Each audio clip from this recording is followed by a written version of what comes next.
This week, news broke that Tesla founder Elon Musk had purchased the social media platform Twitter, wherein he vows to take steps to turn Twitter into a censorship-free digital town square.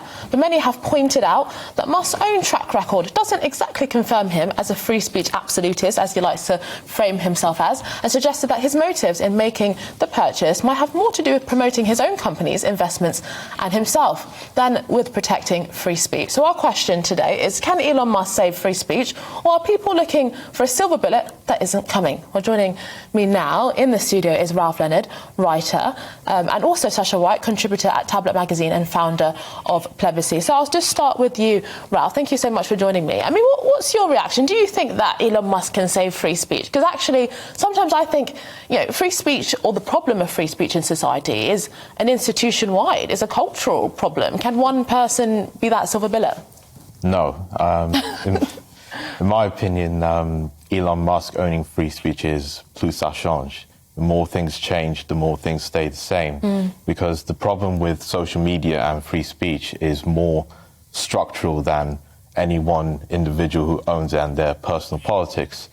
So, because social media is a immense public sphere where billions of people are in this common space where they can make personal connections and engage in democratic debate. But,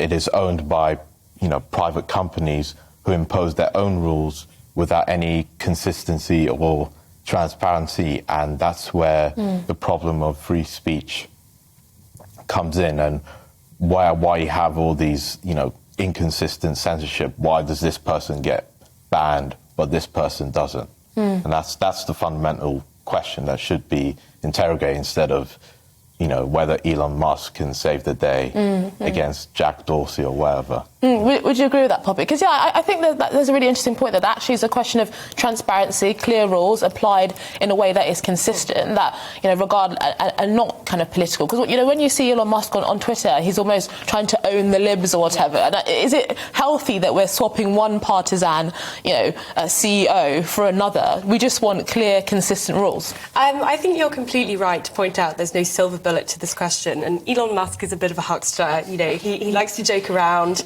He likes this public persona as being like this free speech champion. But ultimately, the real threat to online free speech isn't coming from tech billionaires. It's actually coming from our own government. There's a piece of legislation that came out in 2003. It's the Online Malicious Communications Act. And there's a little segment, the 122 segment, and it basically says that you can go to jail if you say things that are potentially harmful online.